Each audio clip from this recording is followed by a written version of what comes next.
This afternoon's celebration of the retirement of Professor Han Park, who is the University Professor of International Affairs at the School of Public International Affairs. We are extremely excited about this afternoon and about the opportunity to celebrate his incredible career at the University of Georgia as a scholar of international affairs and as, frankly, a world leader in the area of peace, especially with respect to the Korean Peninsula.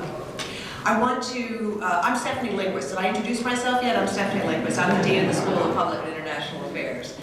And I want to welcome his family here, who is with him and has traveled to be with him this evening. As you know, his wife, Lonnie Park, who I know many of you are friends with, and has been a wonderful supporter of the school and a lovely person, is here with Han, of course. And also his family, his oldest daughter, Clara, and her husband, her husband Martin is here. So Clara and Martin, where are they? Would you raise your hand, Clara, Martin, wherever you are, raise your hand. And their daughter, their son Nathan, I think also, their daughter Maya is here. And also Ken and his wife Laura and their son Nathan are over here, wonderful. And Sharon and Michael are here as well. Those are both my students. I always brag about that in the Master's of Public Administration program. They are SPIA graduates. So we're so grateful that all of you came for this event. Han, as you know, will be retiring at the end of this month. And that marks here for him a tenure of more than 45 years. And in fact, assuming that he began his career here in August of 1970, when he retires, he will actually have worked here more than 45 years and 5 months. And I actually was going to calculate how many months he had spent here at the University of Georgia, and you can do that, as you know, you can do anything online these days, and so you can calculate how many months in an interval of time, how many months is in that interval. And I learned not only how many months, but also how many days he's worked at the University of Georgia, and in fact, how many minutes he's worked at the University of Georgia. He has worked 16,570 days for us, or, if you're interested in minutes, 23 million minutes. And we are so grateful for his incredible service time.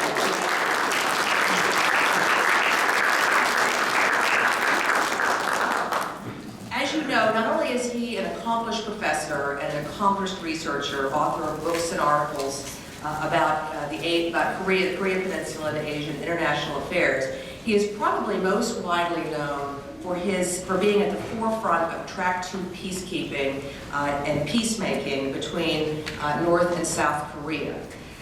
He has dedicated his life to the cause of peacemaking, and he has a theory of peace that peace is something more than the absence of conflict. And that theory was recently highlighted in a TEDx talk, which is online if you're interested in seeing it. He has also started, during his tenure here, he started a highly successful program, study abroad program in Verona. It is one of the most established and most, I say, influential and long-standing study abroad programs that we have here at the University of Georgia. And I can personally attest to the quality of the program since I've taught it a number of years ago and actually brought my mother with me, and she loved it too. So I certainly recommend, for those of you who are faculty in the audience, to recommend to your students that they visit Verona with this program.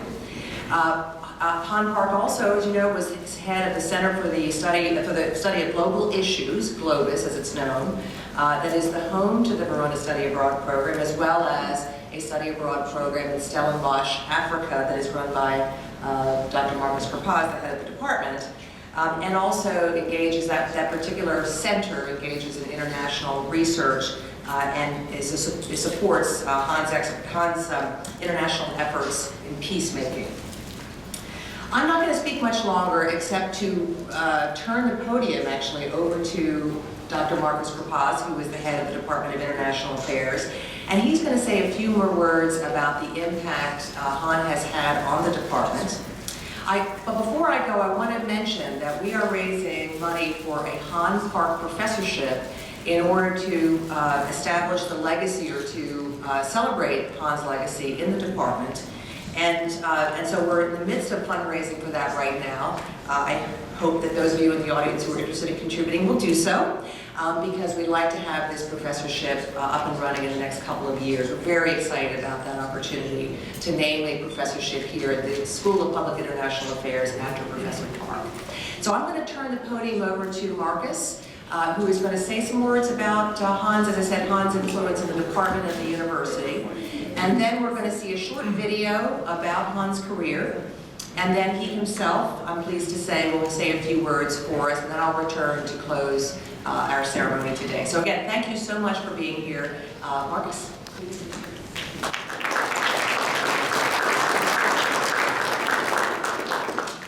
Thank you, Steffi.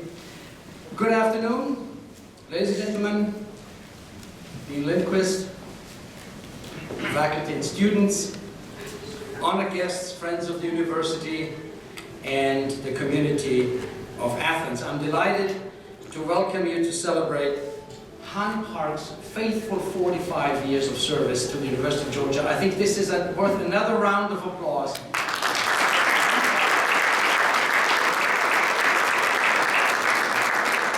That is a lot of years, I can tell you that. I am Marcus Kerpaz. I'm the head of the Department of International Affairs. Now, those of you who know Han Park know that he's already itching to give a speech. So I'm going to keep my comments relatively brief. One could think of summarizing Han Park's career as having made major contributions along 5 dimensions.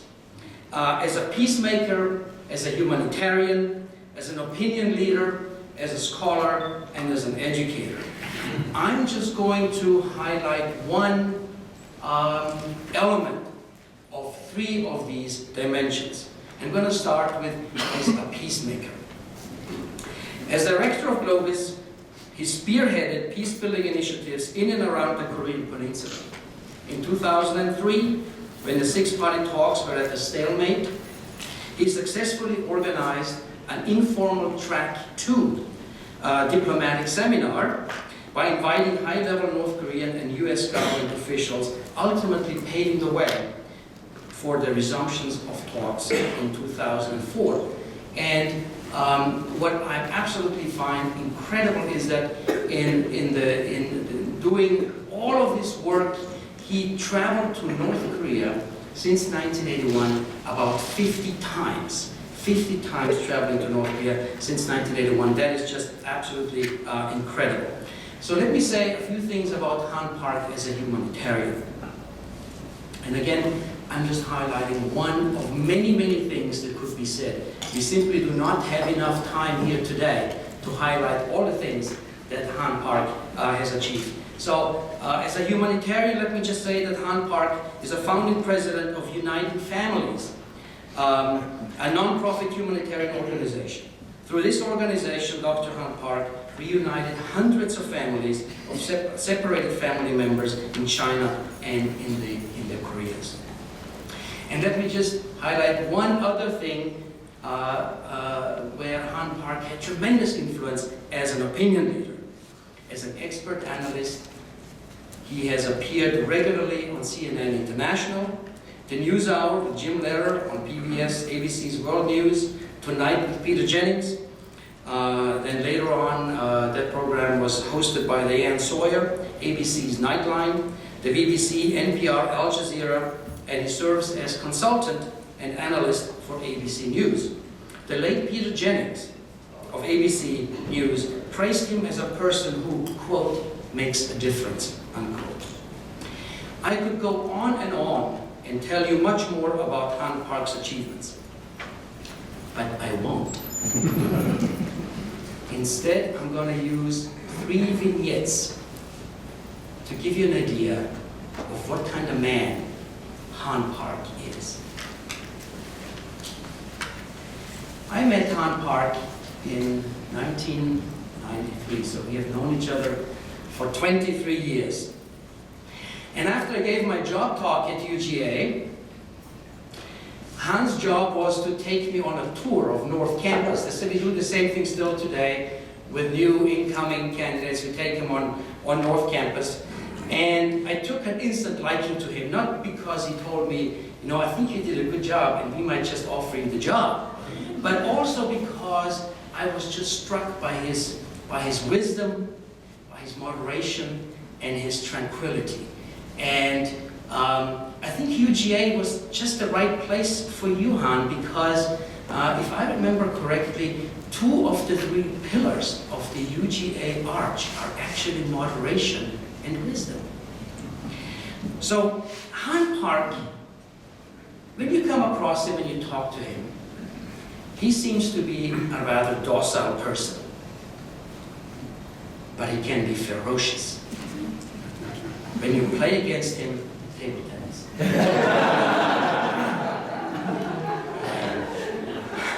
Han Park and I have played many, many hours of table tennis.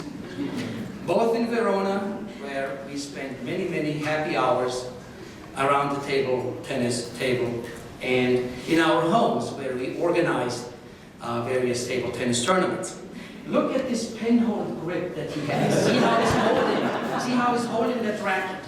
This is a real secret weapon of Asian players when they play Western opponents. So he's playing always from the same side of the pad. I mean, observers are off their seats there, as you can see. And he loves to play with finesse, a defensive posture. He loves to be way behind the table and return the balls that they would fly this graceful arc right back to my side of the table. And most interesting, the one thing I learned about Han Park is he did not like to play for points. He always said to me, let's play so that we have the most awesome, longest lasting rally that we can achieve. And I thought that in a way kind of really wraps up what Han Park is about. It was about some sort of collective improvement. It was not one against the other. It was so that we can collectively become better players and that we enjoy the game. And I thought this was, in a way, represents very nicely one part of Han Park's personality. Let me move on to another vignette I would like to share with you. In the early 2000s, my wife and I, Nicole, who's actually right back there, we, after a study abroad program in Verona was over, we went to the Amalfi Coast. And we took a bus up to a place called Ravello, beautiful place. And we found a trailhead, and we walked down the path underneath those lemon orchards where they make the famous limoncello. Those of you who have traveled to Italy maybe know what limoncello is, right? And it was just a beautiful walk. And we said to each other, next year, if Han is going to join us, we want to show it to Han and Wonnie, that same walk and that same hike. So next year we go again, and what happens, there's a huge construction site up there. And we just it looked totally different. And we couldn't really tell where the trailhead was. And so my wife and I said, oh, maybe it's there or there. Eventually we went down some trail. Of course, it was the wrong one. It turned out to be, that hike turned out to be a death march. And really it was steep and dangerous, and no trees, no limoncello, nothing. And it was just a disaster. And we were wondering, man, how could Han and Wonnie, how could they deal with this? How could they take that? And eventually we made it down. And here they are. You look how Han is sweating. Look at this. Totally exhausted. But another element, another dimension of his personality, I realized. The stamina, the determination, and the grit that he has to pursue what he wants to pursue. Also a little bit of stubbornness, but determination and grit and stamina. And I think that's what you need to hang in there for 45 years. Last vignette I would like to share with you, and that must have happened, I guess, in the early 2000s. We ended up in Madrid, and we had checked into our hotel. We asked the guy, is there a good restaurant that we could go and have something to eat? And he said, yeah, there's a restaurant just down the street. It's really fantastic. Okay? So the four of us, Bonnie knows what's coming. She's already cracking up. So the four of us went down to the restaurant, and I must say, I think Sylvia Mapp at this point is probably hiding away. Oh, there she is. She was part of that posse that went to that restaurant. As we walked in, and I should say the name of the restaurant was Gula Gula. Okay? Yeah, kind of fine, right? Gula Gula. We walked in there, and I thought, whoa, this is a different kind of place. And I don't know really how to describe it. I would describe it as a burlesque, cabaret, dance kind of restaurant. You know, those of you who followed the Chronicle of Higher Education recently, there is this debate about trigger warnings. Now, when you have students and you're supposed to tell students they're about to see something difficult or inconvenient or tough, you know, don't shock them too much. So give them a warning that something is coming.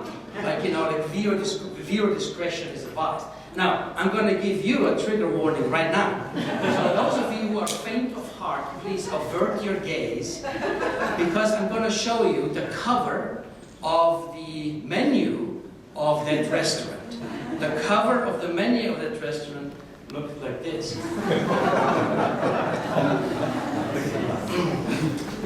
It's not the you know, regular kind of family diner, is it? And I swear to you, Dean Lindquist, we only went there for the food. We did not know what was actually happening there. So actually, as you can tell in this picture, the food was good because we cleaned up the plate. See, there's no food on the plate, right? So the food was excellent.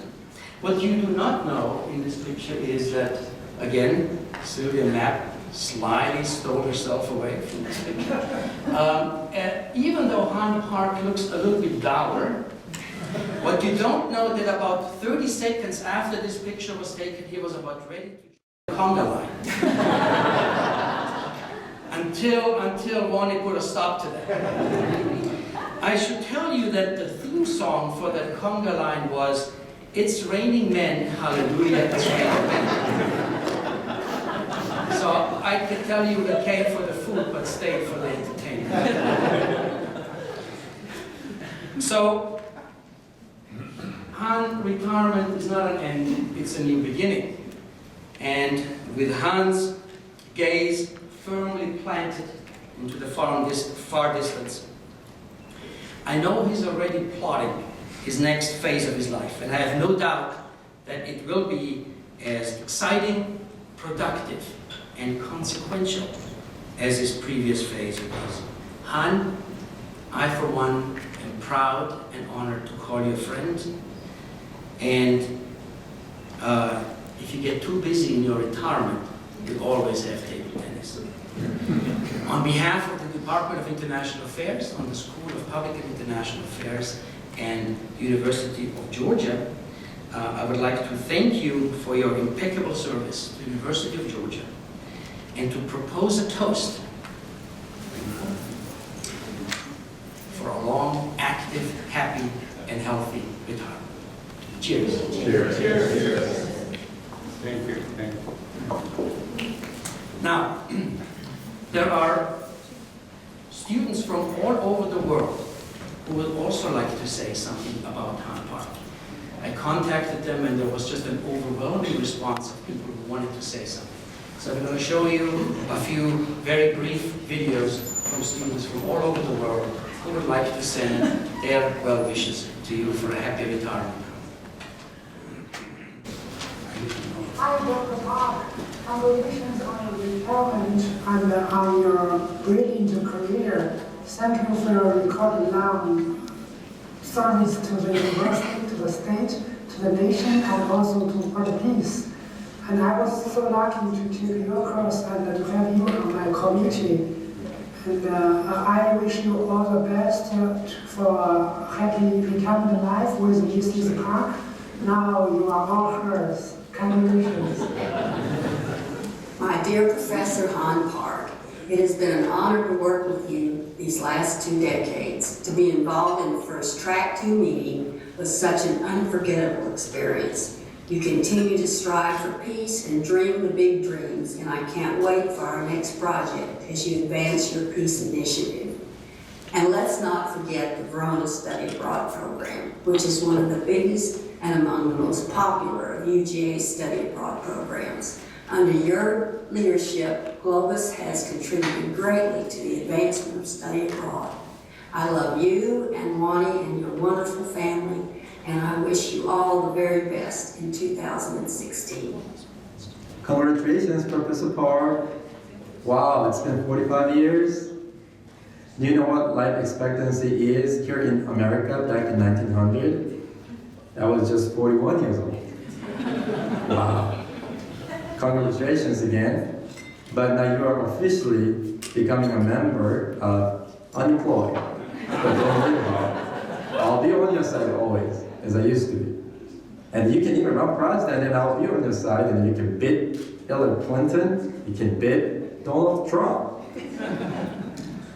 Well, I believe that this is definitely not an ending, but new beginning. And I'm so grateful for all the sacrifice and contribution that you made for our communities and for the world. And then I really believe that we can make better, peaceful world together with your legacies and all you experience. Thank you so much. Congratulations again. Hello, my name is In-Young Lee, and I am teaching political science at Spring Arbor University in Michigan. I was very honored to have Dr. Park as my major professor, and I'm very happy to celebrate Dr. Park's achievement for 46 years at the University of Georgia. Dr. Park, you are a great teacher for me, as well as a great mentor, and also a role model for me. I will always remember you as an intellectual giant, an effective and passionate peacemaker, and also someone like a loving father who really cared about your students. Now you are retiring, but I hope you could share your wisdom and experiences with many more people. And I'm teaching East Asian political systems, and I always start with your human needs theory and showing your picture to my students and say, this is my hero, Dr. Park. Your legacy will go on with me and some of other students. So I'd like to thank you for everything, and I will always respect you, miss you, and love you. Thank you. Dear Professor Park, congratulations on your retirement. It is well deserved. Your career is densely encrusted with milestone accomplishments. I am sure there's someone there who will share a short list of these accomplishments with the audience. In recent years, you have focused on defining a global paradigm, peace, not security. Under the aegis of this paradigm, you brought together North and South Korean delegations to negotiate peace between the two countries. These are truly formidable accomplishments. I however want to thank you for your patience, your support, and your encouragement to be a better intellectual. I am not as important as a Korean peace talks, but I also have been redefined by you to be a better scholar, to be a better educator, and to be a better person. I am confident that there are hundreds, if not thousands, who share this sentiment. Thank you for inspiring us to be better in all these dimensions. I am worried about one thing. Now that you're retiring, how will Wani cope with having you home so much more?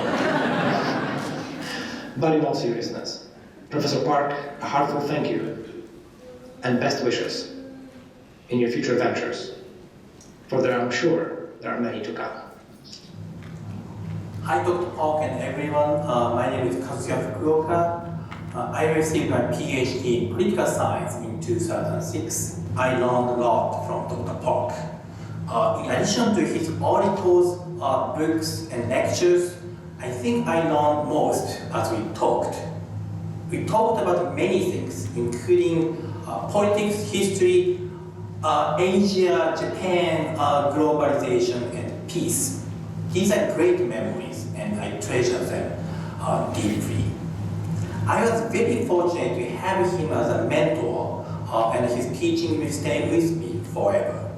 So Thank you very much, Dr. Park. Thanks for everything. Congratulations. You want to say something? Hi, Dr. Park. Congratulations on your retirement. I hope to see you again. Bye. Bye.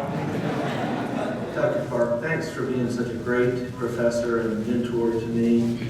Indeed, I know you've touched a lot of students, thousands, over the last many years. And I still use your human-centered approach to looking at the world in my own research. So you've been a really important part of my life. Many congratulations as you move on to the next phases. And I hope that you're able to continue to work with people in such a special way. Greetings, Dr. Park. It's your favorite student, Rodney, here from lovely Washington, D.C., where I'm wishing you a happy birthday, and I hope there's a cake there with you with lots of candles. Wait, what? Really? Okay. Happy retirement, Dr. Park. I hope there's a cake there for you with lots of candles. A long time ago, you gave me some career advice. It went something like this. Wherever you go, that's not where they're going to put your bones. It was really helpful to me, it helped calm me down, and it helped me make good decisions. And here I am now, after a couple of decades on the Hill, and I'm ready to retire myself. So I think it turned out okay. I carry around a business card, and it's got 3 little letters behind my name, PhD. And I never forget that was because of you. I'm very thankful and grateful to you for all that you did for me to launch me into my life. I wish you all the best in your retirement, and thank you from the bottom of my heart. Hi, Dr. Park. I want to take this opportunity to thank you for everything that you've done for me and for giving me the opportunity to work with you at Globus. I never would have applied for the PhD program without your encouragement, so I have you to thank for being where I am today. I wish you the best in all of your future endeavors, and I wish you the best in your retirement, even though I know that you'll never actually stop working. Thank you again. Can't wait to see what you do next. This is Sokono. I'm working as a research fellow at KINU. Congratulations on your retirement ceremony.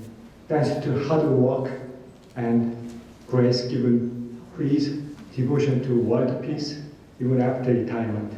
Thank you, sir. Hi, Han. I want to congratulate you on your retirement and, more importantly, your 40-plus years of service to the students and faculty at the University of Georgia, to the state of Georgia, and to global peacemaking. There are so many different things I could talk about right now, but I guess I'll just mention in a few ways in which you've been really important to my growth over the years as a scholar and also as a human being. A few things that stand out. First of all, I've really learned from you the value of objectivity and empathy when it comes to bridging the gap between 2 opposing sides or 2 opposing perspectives. More than anyone else I've ever met, you're a true, honest mediator. The second thing that's really always stood out to me about your research is that it deals with real-world problems, and you've never lost track of the importance of the academic world to the real world. And I think that's something we should all aspire to. And lastly, you've been such a mentor to me as a human being, not just a scholar. Through all sorts of difficult times during my 9 years at the University of Georgia, you offered great advice and great comfort to myself and to Kristen and to our family. And for that, I'll forever be grateful. So I wish you the very best in your retirement. I know that you're nowhere close to slowing down, and I'm really excited to hear about your next adventure. Thank you so much, Han, and best of luck to you. Bye.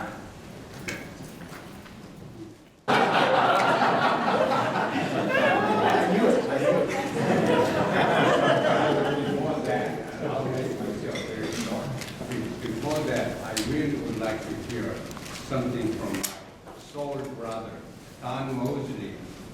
Is very instrumental to my being what I am. We share the same birth month, birth year, so we call ourselves identical twins. So there's another person in this room we are hired at the same time, so we call ourselves twin brothers. That's Gary Birch right there. We look very much alike. So Don is a very special friend. He is deeply religious and deeply humanitarian. He's part of the home building, Jimmy Carter.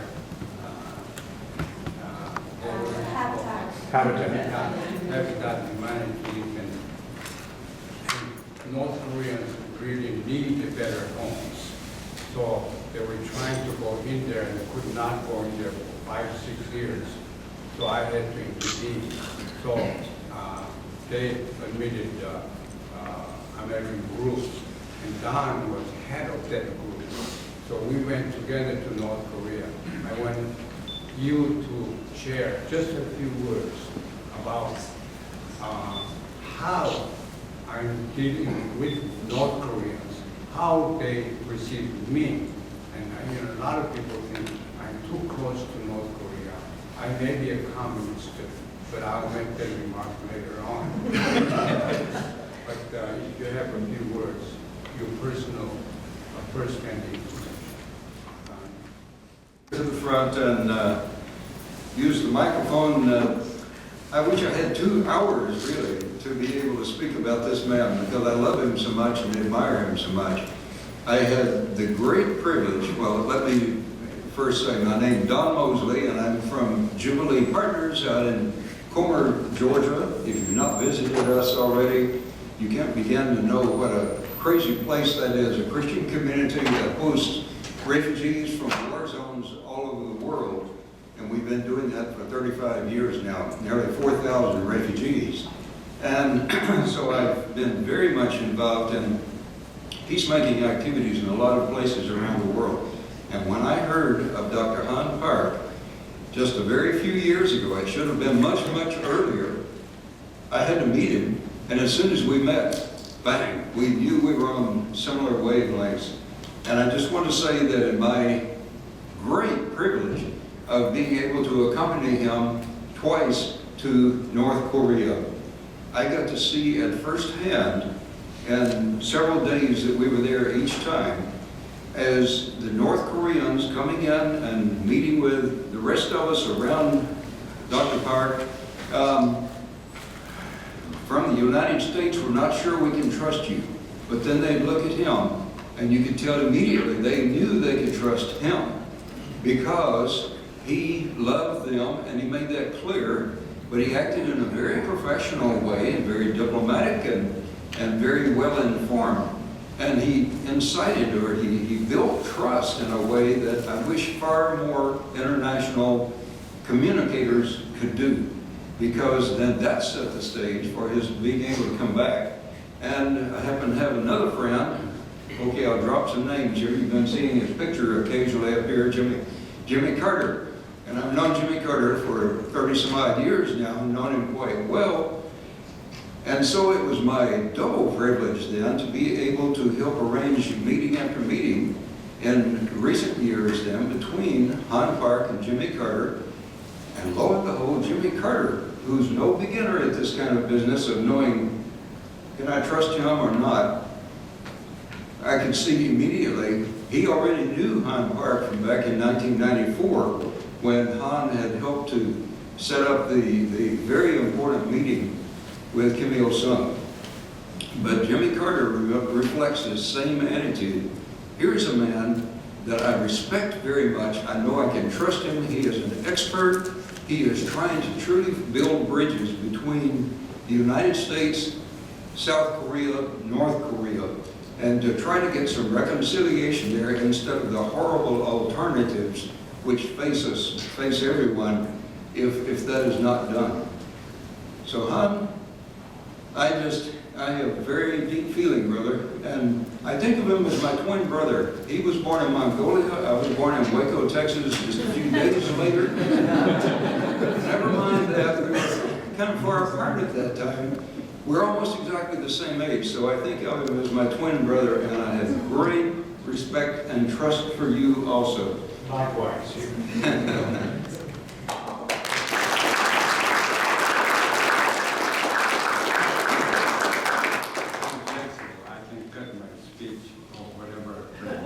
Very short, or I can take a couple of hours. Here, 45 years old. we came to Athens, Georgia as a newly hired assistant professor.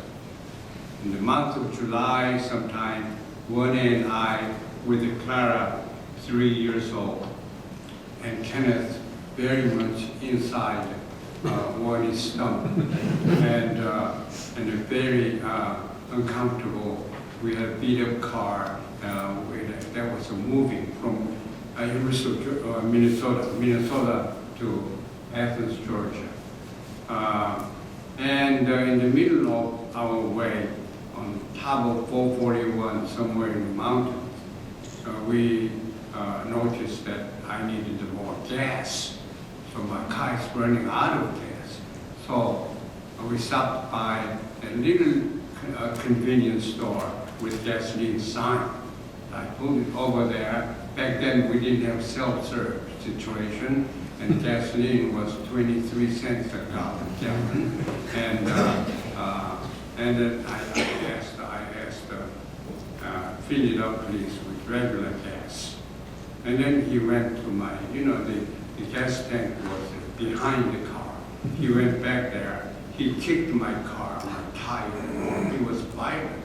He came to my side and said, "We don't serve dang Yankees."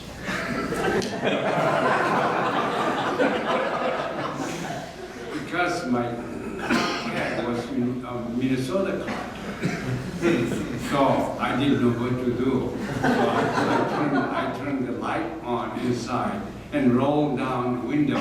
I looked out and looked at him. Do I look like a Yankee?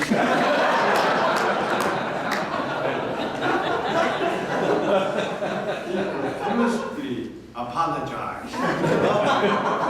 And he did not give me free gas, but he filled up the tank. And he really had a nice words about this area. You're going to University of Georgia. Athens is a great city and everything.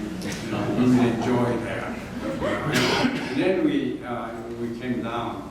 As we entered the Prince Avenue, and I think we still have that McDonald's.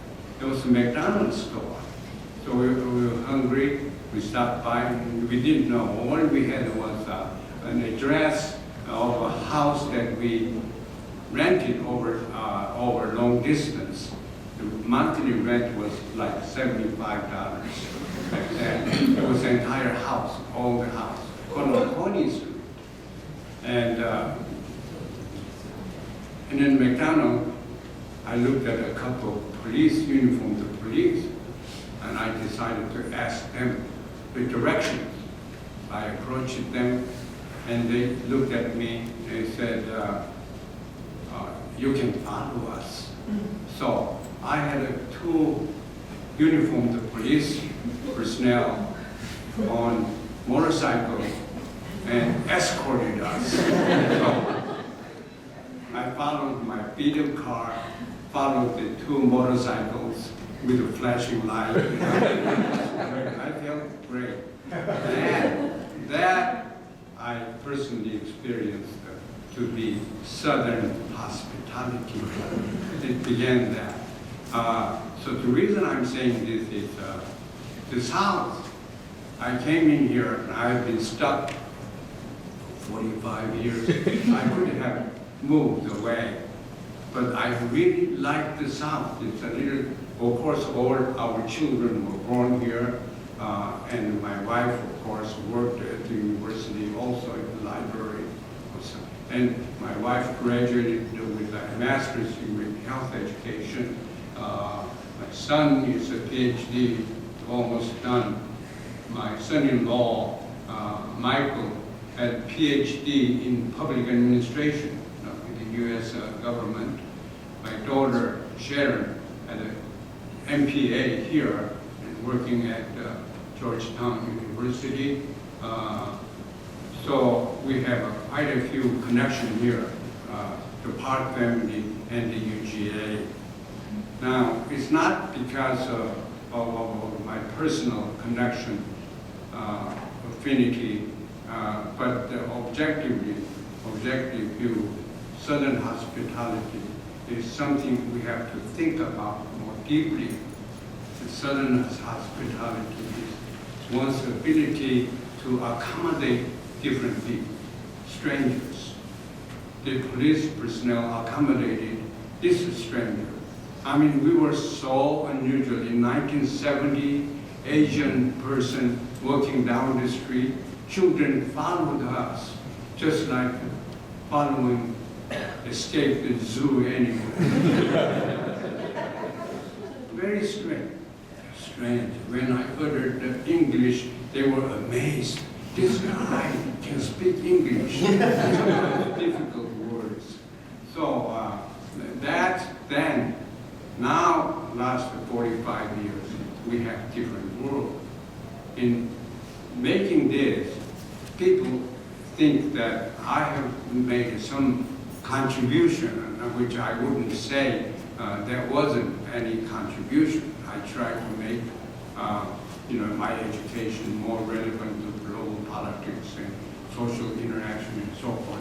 I like to think that I've done some contribution to the changing of this community and campus. But more importantly, if the campus, the community changed me with the deeply seated Southern hospitality, ability to accommodate differences rather than trying to assimilate melting pot. The South is different from the North in that South is more like, it seems to me, like a solid ball. You have differences here being accommodated. I think that's what we need today. Peace is accommodation of differences, accepting difference. That's what peace is.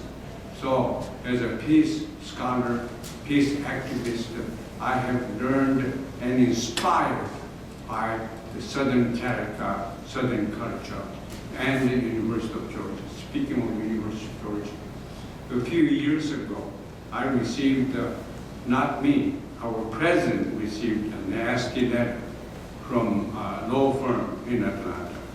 I'm pretty sure that firm made a sizable contribution to the university. That letter was very nasty. It was written behind my back, but I was able to find it. The letter was criticizing me for being too close to North Korea, making trips to North Korea. He is undoubtedly a communist. Communists cannot be allowed to stand in front of our children with taxpayers' money. It was very convincing, very conservative, very Republican, I would say, statement. And then I found out that, in fact, a letter in response to that was copied to me as well. The letter said, from the leadership of this institution, we are university. We respect all kinds of different perspectives. That's the definition of a university. We house different perspectives, different theories. Han Park is a reputed and very valuable member of this university. Thank you for your concern, but this is my answer. In any case, that's the institution I have worked for 45 years. I have no regret, no second thought about it. This is a great institution, accommodating diverse people, diverse ideas, just like Han Park and Han Park's ideas too. So I think University of Georgia is, in terms of its DNA, it is very democratic, very accommodating, very peaceful, and peace at every level of the complexity. Individuals like my soul brother there, and your friendship went down here. When friends become friends, they are friends. Stay as friends for a long time. Well, we're not necessarily friends because we calculate, rational calculation. We're not like that. In any case, as much as I made a contribution to globalizing this community and campus, the campus and this community made me transcend my relative and relativities and my shortcomings. I've learned, benefited a lot from the university. For that, before you say thank you for your 45 years, I'd like to echo that. Thank you, University of Georgia, my friends, especially people who took the time to come here. That's my remark. Did I finish in time?